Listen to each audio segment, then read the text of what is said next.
चलिए अपने टीडीएस वाला टॉपिक देख रहे थे, कंटिन्यू कर लेते हैं। अभी तक जो प्रोविजंस बताए, कोई क्वेरी है उसमें, कोई डाउट? एक ही टॉपिक बाकी है, 201 सेक्शन। ये आपको मिलेगा पेज नंबर 261 पे।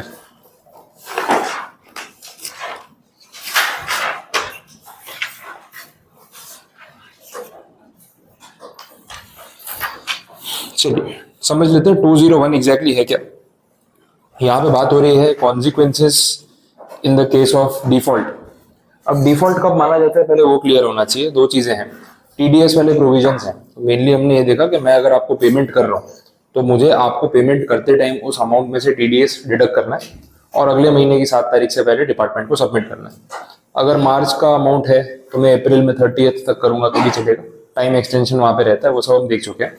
अब बात यह है कि अगर मैं आपकी उस इनकम में से टीडीएस डिडक्ट ना करूं तो ये डिफॉल्ट माना जाएगा। भाई रूल बोला था फॉलो करने के लिए, आपने फॉलो किया नहीं, so that is called a default. इस सिचुएशन में मुझे बोला जाएगा असेसी इन डिफॉल्ट, क्योंकि मुझे टीडीएस डिडक्ट करना चाहिए था, मेरी रिस्पॉन्सिबिलिटी थी, आपका काम नहीं था, और मैंने अगर ऐसा नहीं किया है तो मेरी तरफ से डिफॉल्ट हुआ है, ऐसा माना जाएगा। तो ये बात तो क्लियर की। अब पॉइंट ये है कि इस डिफॉल्ट से आप मुझे बचा सकते हो। कैसे? भाई जो पेमेंट मैंने आपको किया उसमें मुझे टीडीएस काटना चाहिए था, मैं भूल गया, पर आपने वो इनकम अपने बुक्स ऑफ अकाउंट्स में शो की है और उस पर आपने टैक्स भरा है। बात समझ आ रही? डिपार्टमेंट का इंटेंशन क्या है सब टीडीएस और ये सब लगाने का, कि भाई कोई इनकम छुपाए ना, टैक्स की चोरी ना करे। That is the basic idea. अब जब यहाँ पे पेमेंट जो है मैंने आपको किया और आपने उसके ऊपर इनकम दिखा के उस पर टैक्स भर ही दिया, तो अल्टीमेटली सरकार को उस कमाई के ऊपर जो टैक्स मिलना चाहिए वो तो मिल ही गया। तो मैं एक आर्ग्यूमेंट तो दे सकता हूँ गवर्नमेंट को कि सर आपको टैक्स तो मिल ही गया ना, ऐसा थोड़ी ना कि मैंने उनको पेमेंट दिया, उन्होंने छुपा लिया, उस पर कोई टैक्स नहीं भरा, मैं 1% टीडीएस काटना भूल गया, चलो जो भी होगा 5% 10%, लेकिन सामने वाले ने तो उस इनकम के ऊपर टैक्स भर ही दिया, तो अल्टीमेटली आपका लॉस कहाँ हुआ? अब बात फेयर है, लॉस हुआ ही नहीं। तो जब लॉस नहीं हुआ है तो फिर मैं असेसी इन डिफॉल्ट कैसे हुआ? तो 201 में उन्होंने क्लैरिफाई किया है कि अगर आप ये पेमेंट कर देते हो, मतलब उसको इनकम में शो करके उस पर टैक्स भरते हो प्रॉपरली, तो मैं असेसी इन डिफॉल्ट की कैटेगरी से बाहर हो जाऊंगा कि आपने मुझे बचा लिया, आपने ठीक से रिटर्न भर दिया, आपने वो इनकम छुपाई नहीं, तो मैं बच गया, भले मैंने टीडीएस नहीं काटा। बट इसमें अभी भी एक प्रॉब्लम है, जो डिपार्टमेंट की तरफ से एक आर्ग्यूमेंट आया। उन्होंने बोला कि देखो टैक्स तो हमें मिल गया, चलो वो बात गलत नहीं है, पैसा हमारा नहीं गया, लेकिन पैसा मिला कब? बहुत लेट मिला। रीजन बीइंग, आप लोगों का ट्रांजेक्शन हुआ था जुलाई में, सपोज जुलाई में आपने पेमेंट किया था, तो आइडियली आपको तब टीडीएस काट के अगस्त महीने में हमारे पास जमा करवा देना चाहिए था। लेकिन वो पैसा सामने वाले ने कब भरा? जब साल खत्म होने के बाद, मार्च के बाद उसने अपना रिटर्न सबमिट किया, मतलब ऑलमोस्ट 1 साल के बाद। तो कोई एग्जांपल अगर डेट वाइज लेना है तो ऐसे ले लो, तो आपको बात समझ आएगी कि हो क्या रहा है। ट्रांजैक्शन था जुलाई 2024 का, हमारा जो फाइनेंशियल ईयर है वो है 24-25, 1 अप्रैल 24 से लेके 31 मार्च 25, ये अपना फाइनेंशियल ईयर है। ट्रांजैक्शन इस मंथ में हुआ था। अगर मैं आपको इस मंथ में पेमेंट कर रहा हूँ तो इस पेमेंट पे जो भी टीडीएस कटेगा वो मैं गवर्नमेंट को कब सबमिट कराऊंगा? नेक्स्ट मंथ अगस्त 24 में। बट मैंने तो टीडीएस डिडक्ट किया ही नहीं, मैं भूल गया, मैंने आपको पूरे पैसे दे दिए। आपने इस इनकम को अपने रिटर्न में शो किया for this financial year, but वो काम कब होता है? एवाई में होता है ना, एवाई 25-26 में होगा ये सब। तो आपने जब रिटर्न भरा होगा अगले साल ये डेट के बाद, अब आपने रिटर्न भरा सपोज सितंबर में, अज्यूम कर रहे हैं सितंबर 25 में आपने अपना रिटर्न ऑफ इनकम जो है वो फाइल किया। अब ये फाइलिंग के टाइम पे आपने टैक्स पे किया होगा, तो जो टैक्स यहाँ डिडक्ट करके मुझे गवर्नमेंट को पे कर देना चाहिए था इन अगस्त 24, वो उनको कब मिला? सितंबर 25 में, क्योंकि आपने तब टैक्स भरा होगा ट्रेडिशनल मेथड ऑफ ना रिटर्न फाइलिंग के साथ। अब डिपार्टमेंट मुझे ये बोल रहा है कि चलो आप असेसी इन डिफॉल्ट नहीं हो, हम मान लेते हैं, पैसे हमें मिल चुके हैं भी मान लेते हैं, लेकिन पैसा मिलना कब था और मिला कब वो भी तो देखो। 1 साल का टाइम गैप हो गया, तो 1 साल जो लेट पैसा मिला उसमें हमारा इंटरेस्ट कॉस्ट गया। यही पैसे अगर टाइम पे मिल जाते तो हमारा वो अमाउंट जल्दी आ जाता। तो आज की वैल्यू और 1 साल बाद के पैसों की वैल्यू में फर्क होता है कि नहीं होता? सीधी बात है। अब मैं डिपार्टमेंट को बोला सर क्या छोटी बात कर रहे हो यार, 1% टीडीएस के लिए इतना परेशान कर रहे हो? वो बोलेंगे 1% टीडीएस की बात नहीं है, अमाउंट कितना बड़ा है उस पर तो डिपेंड करता है। मान लो ये पेमेंट होगा 10 लाख रुपए का, तो 1% हो गया 10,000, और इंडिया में आप अकेले असेसी हो जो ये गलती कर रहा है, आपके जैसे 50,000 लोग हैं जिन्होंने ऐसी गलती की है पूरे साल में, तो 50,000 इंटू 10,000 मल्टीप्लाई करोगे तो अमाउंट हजारों करोड़ में जाएगा। तो सरकार को पैसा करोड़ में अगर एक साल लेट मिले तो इतने बड़े अमाउंट के ऊपर एक साल का इंटरेस्ट कितना हो जाता है वो आप सोचो। गवर्नमेंट बोलेगी यार जो पैसा आज मिलना है वो अगले साल मिलेगा, तो कहीं ना कहीं उसमें टाइम वैल्यू का फर्क तो पड़ेगा। तो हम अब यहाँ पे आपको भले डिफॉल्टर नहीं मान रहे, चलो माफ किया कि भाई चलो पैसे आ गए, लेकिन ये जो टाइम गैप क्रिएट हुआ है इसका इंटरेस्ट तो आप ही को पे करना पड़ेगा, मतलब मेरे ऊपर बर्डन आएगा, क्योंकि टीडीएस डिडक्ट ना करने की गलती मैंने की। तो चलो डिफॉल्टर में नहीं हो तो उन्होंने अग्री कर लिया, बट इंटरेस्ट का पेमेंट तो करना ही पड़ेगा। अब ये सेक्शन 201 आपको ये बता रहा है कि यहाँ पे इंटरेस्ट का पेमेंट कितने रेट पे करना है और उसका कैलकुलेशन कैसे होता है। तो यहाँ पे ना इंटरेस्ट पेमेंट को लेके दो रेट दे रखे हैं, एक रेट है 1% पर मंथ और एक है 1.5% पर मंथ। दो रेट दिए हुए हैं, बात समझ आ रही। अब कब कितना ब्याज लगता है वो समझना है। यहाँ पे एज एन असेसी मेरे से दो टाइप की मिस्टेक्स हो सकती है। एक कि मैं टीडीएस डिडक्ट करना भूल गया, मैंने आपको पूरा पेमेंट कर दिया, मैंने टीडीएस काटा ही नहीं, ये एक मिस्टेक है। दूसरी मिस्टेक ये हो सकती है कि मैंने टीडीएस काट तो लिया, डिडक्ट कर लिया, लेकिन वो टीडीएस डिपार्टमेंट को सबमिट नहीं किया। बात समझ आई। फर्स्ट ट्रांजेक्शन में मैं टीडीएस काटा ही नहीं, पूरा पेमेंट ही आपको दे दिया। दूसरे में मैंने टीडीएस डिडक्ट तो कर लिया था, लेकिन अगले महीने गवर्नमेंट को सबमिट करवाना था वो नहीं किया। अब यहाँ पे बोला कि दोनों इंस्टेंसेस में मेरे ऊपर जो इंटरेस्ट लगेगा वो अलग अलग रेट पे लगेगा। टीडीएस काटना भूल जाना छोटी गलती है, क्योंकि वो पैसा मैंने अपने पास भी तो नहीं रखा ना, मैं तो सामने वाले को ही दे दिया। तो उसकी जो वो जो एरर हुआ है उसके लिए जो इंटरेस्ट पे करना है उसका रेट इन्होंने बोला है 1%। लेकिन अगर मैंने टीडीएस डिडक्ट कर लिया, मतलब आपकी जेब से पैसे काट लिए बट सरकार को जमा नहीं करवाए, तो ये बड़ी गलती मानी जाएगी। क्यों? क्योंकि पैसा मैंने अपने पास रख लिया, मैं यूज कर रहा हूँ, डिपार्टमेंट तो ये बोलेगा आप जानबूझ के पैसे यूज कर रहे हो। तो उसमें अगर मैं डिले करता हूँ, मतलब जुलाई में जो मैंने पेमेंट आपको किया मैंने टीडीएस डिडक्ट कर लिया, लेकिन पैसा अगस्त में डिपार्टमेंट को सबमिट नहीं करवाया, 7 अगस्त ड्यू डेट थी, मैंने सबमिट ही नहीं कराया। अब ये जो गलती है इसमें जो इंटरेस्ट मेरे ऊपर लगेगा कितना लगेगा? 1.5% पर मंथ। साल का 18% हो गया वैसे बोल लो, ये साल का 12% हो गया वैसे बोल लो। बात समझ आ रही कुछ हो क्या रहा है? तो इस सिचुएशन में ये कैलकुलेशन कैसे करना है वो हमें कोई ना कोई एग्जांपल फ्रेम करके देखना है कि इसको गिनते कैसे। बोलो कुछ कंफ्यूजन यहाँ तक क्लियर है? तो प्रॉब्लम क्या है वो क्लियर हुई। टीडीएस काटना भूल गया या टीडीएस जमा नहीं करवाया, आपने मुझे बचा लिया, उस इनकम को अपने बुक्स में शो किया, उस पर पूरा टैक्स भर दिया, तो चलो टैक्स का पैसा तो सरकार को मिल गया, लेकिन जो टाइम गैप हुआ, डिले हुआ, उसका इंटरेस्ट मुझे भरना पड़ेगा। अब अगर मैं टीडीएस डिडक्ट करना ही भूल गया था तो जितना डिले इस वजह से हुआ है 1% पर मंथ का इंटरेस्ट मुझे देना पड़ेगा गवर्नमेंट को। और अगर डिडक्ट किया था और जमा नहीं करवाया, ये बड़ी गलती है, तो इसमें लगेगा 1.5% पर मंथ। क्लियर है? अब कैलकुलेशन कैसे करना है वो देखते हैं। सेक्शन में देखो ये बात आपको पीछे के पेज पे मिलेगी 262 पे, 201 सब सेक्शन 1 कैपिटल ए, पूरा एड्रेस याद रहे तो अच्छी बात है। उसमें 1% और 1.5% दोनों पॉइंट बताए हुए।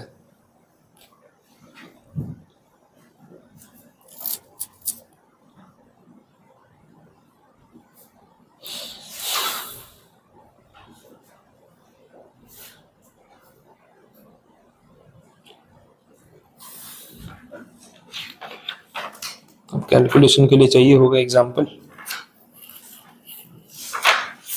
देख लेते हैं अगर पीछे कोई सम हो चैप्टर में। नहीं तो भी नहीं।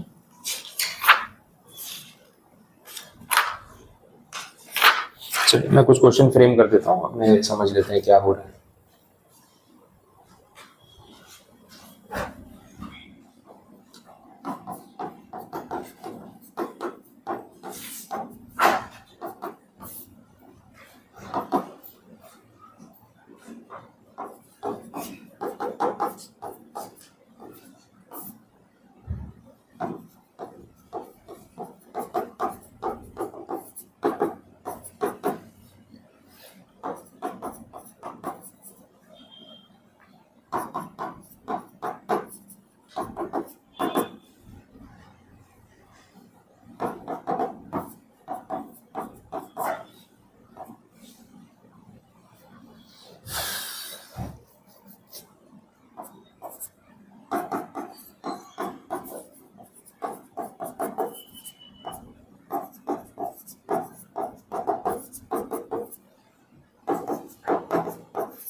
चलो देख लो, ऐसी कोई सिचुएशन है। अब यहाँ पे जो पेमेंट मैंने आपको किया वो सितंबर 2024 में कर दिया। 5 लाख रुपए का अमाउंट मैंने आपको पे किया। आइडियली मुझे उसके ऊपर 194C जो अपना सेक्शन है कॉन्ट्रैक्ट वाला, उस हिसाब से 1% TDS काटना चाहिए था। तो 5 लाख रुपए पे 1% होता कितना है? 5,000 होगा। तो 5,000 रुपए का TDS मुझे डिडक्ट करके डिपार्टमेंट को सबमिट करना चाहिए था। अब अगर मैंने आपको ये पेमेंट सितंबर में किया है और TDS तब काटना चाहिए था, तो डिपार्टमेंट को TDS कौन से मंथ में मिलना चाहिए था? अक्टूबर में, अगले महीने की 7 तारीख। ठीक है, तो अक्टूबर में ड्यू था, लेकिन मैंने डिडक्ट ही नहीं किया। अब जब डिडक्ट नहीं किया तो डिपार्टमेंट में जमा कैसे करवाऊंगा? बात समझ आ रही? अब पॉइंट ये है कि मुझे ना मार्च में याद आया, जब साल के एंडिंग में सब हिसाब देख रहा था ना, तो मार्च में ध्यान आया कि यार वो TDS तो काटना भूल गया था ये ट्रांजेक्शन पे। 194C लगता है, 1%, सब एकदम से क्लिक हो गया। मैं बोला अब क्या करूं? तो मैंने सोचा एक काम करता हूँ, अब जो है ये TDS डिपार्टमेंट को सबमिट कर देता हूँ, क्योंकि अभी तक मैंने कोई TDS डिडक्ट किया नहीं था। अच्छा, अब TDS डिडक्ट अब कहाँ से करूँ? क्योंकि मैंने तो आपको पूरे 5 लाख रुपए पे कर दिए। इसमें एक और पॉइंट ऐड कर देते हैं अपन। मार्च में मेरा और आपका एक और ट्रांजेक्शन हुआ और मैं आपको कुछ और पेमेंट कर रहा था। तब मुझे ध्यान में आया कि पिछला वाला TDS बाकी रह गया था, तो इसी ट्रांजेक्शन में वो TDS भी काट लेता हूँ। अब उसके लिए कुछ ट्रांजेक्शन वैल्यू चाहिए होगी, तो ट्रांजेक्शन वैल्यू यहाँ पे भी ऐड कर लेते हैं। ये था अपना ट्रांजेक्शन नंबर 1, ठीक है, जिसमें TDS काटना भूल गए। दूसरा है ट्रांजेक्शन ले लो, transaction number 2।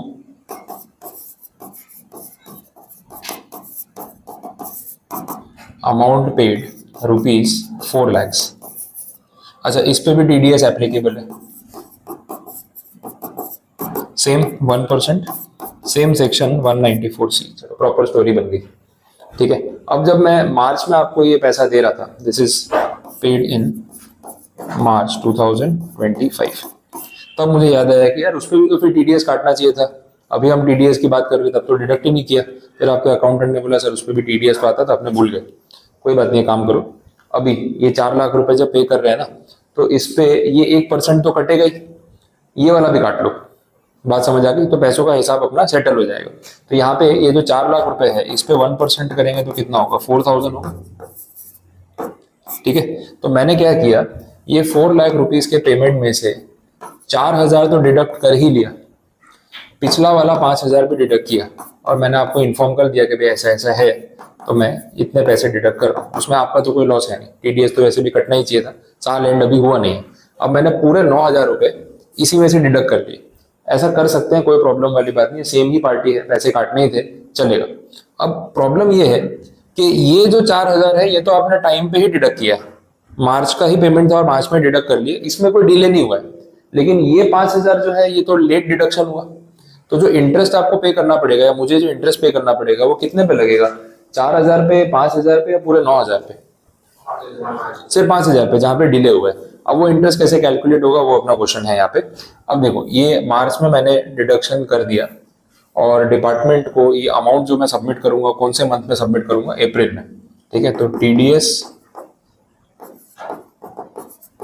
Paid to government, government बोलो, IT डिपार्टमेंट बोलो, अप्रैल 2025। बात समझ आ रही?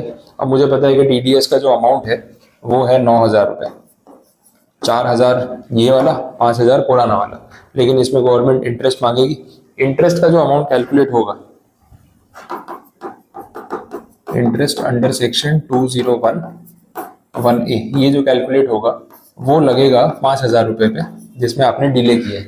अब डिले कहाँ से कहाँ तक किया, कितने महीनों का इंटरेस्ट लगेगा, ये क्वेश्चन है। तो देखो, ट्रांजैक्शन था अपना सितंबर 24 का, तो इसका पेमेंट ड्यू कब था? अक्टूबर 24, ये ड्यू था ना, तो यहाँ से काउंट होगा।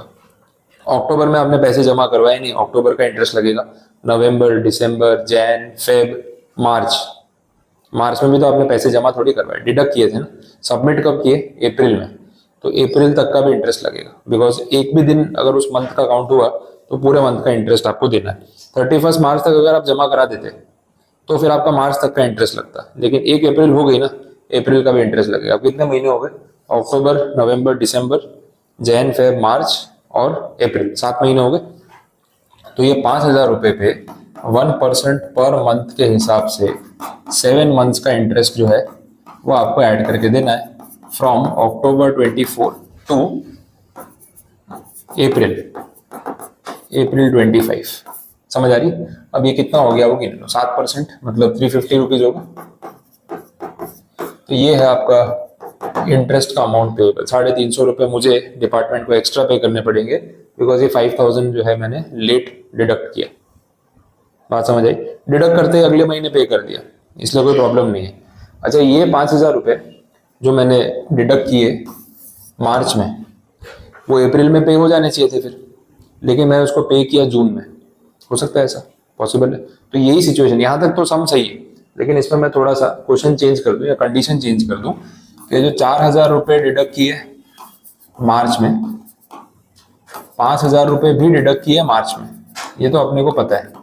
लेकिन ये जो टोटल 9000 रुपीज है ना, ये मैंने डिपार्टमेंट को पे किया कौन से मंथ में? जून 25 में। तो आइडियली कब पे करना चाहिए था? अप्रैल में, और पे कब किया? जून में। अभी पता है क्या प्रॉब्लम है? डिडक्ट कर चुका हूँ, सबमिट करने में डिले कर रहा हूँ। पहले तो ऐसा डिडक्ट ही नहीं किया था। ये 5000 रुपये जो है डिडक्ट करने चाहिए थे सितंबर में, डिडक्ट किए मार्च में, तो मेरे पास भी तो नहीं थे ना पैसे। डिडक्ट करते ही मैंने अगले महीने तुरंत सबमिट कर दी, तो उसमें 1% ब्याज लगा, वो समझ में आता है। लेकिन यहाँ पे क्या हो रहा है? डिडक्शन करने के बाद पैसा मैंने होल्ड किया फॉर फ्यू मंथ्स, तो वहां पे जो इंटरेस्ट मेरे ऊपर लगेगा, कितना लगेगा पता है? 1.5% पर मंथ। बात समझ आ रही? अब देखो, ये 4000 रुपये कुछ इंटरेस्ट लगेगा इस केस में या नहीं? लगेगा ना।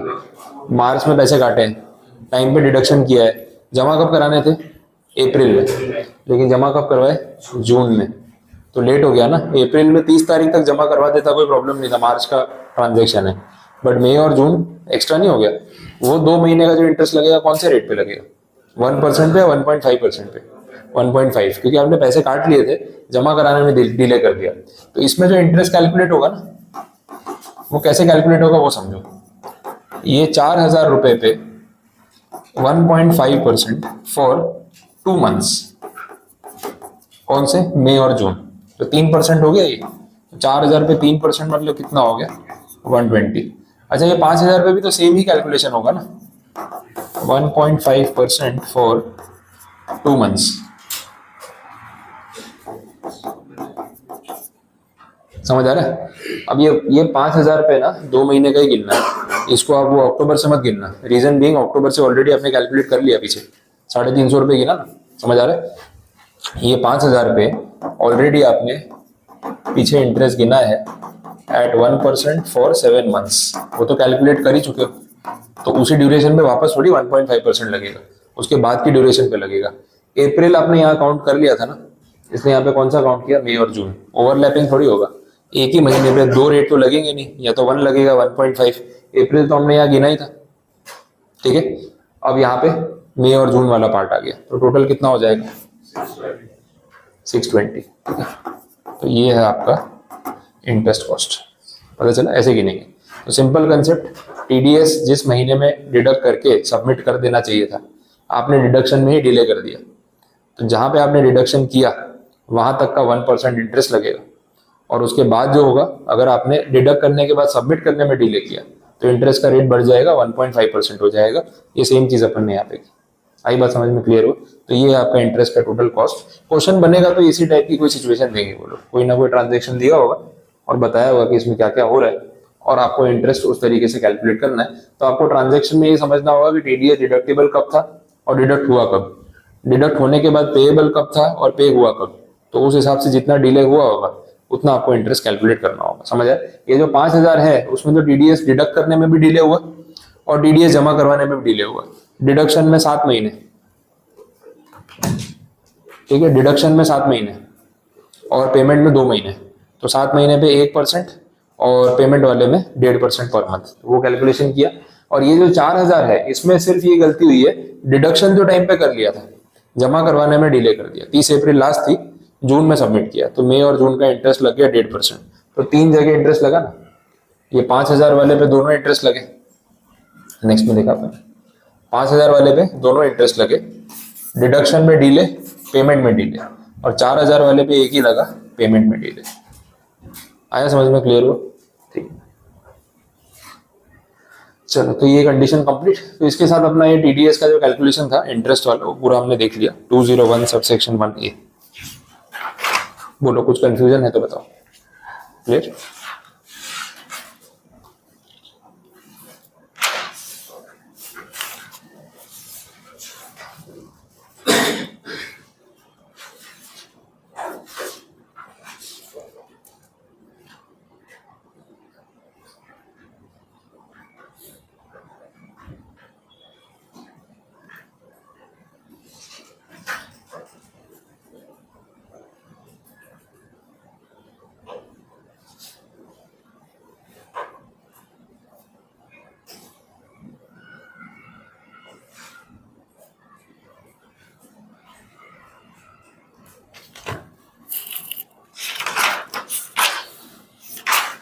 बस, तो इसके साथ आपका टीडीएस वाला टॉपिक जो है वो कंप्लीट है। इसमें जितने प्रोविजन हमने कवर करने थे उतने कर लिए हैं, काफ़ी है। इसमें सिर्फ एक कैलकुलेशन पे ही ध्यान देना है, तो उसी पे फोकस करना है।